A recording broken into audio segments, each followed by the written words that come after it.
Kamusta sa inyong lahat? Ngayon, titingnan natin ang ilang mga sipi mula sa Biblia. Sige, simulan na natin.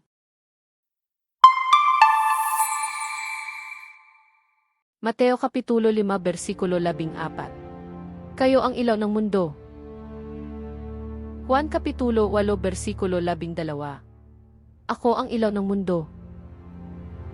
Salmo Kapitulo 119 versikulo 105.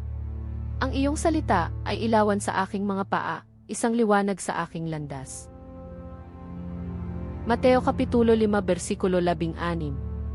Hayaan ang iyong liwanag na lumiwanag bago ang iba.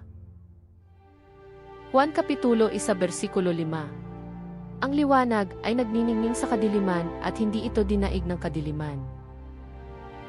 Unang liham kay Juan Kapitulo 1 versikulo 7.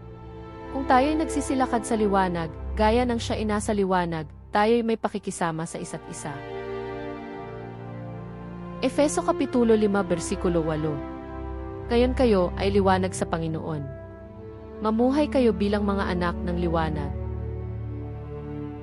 Pangalawang liham sa Korinto Kapitulo 4 versikulo 6. Ginawa ng Diyos ang kanyang liwanag na sumikat sa ating mga puso.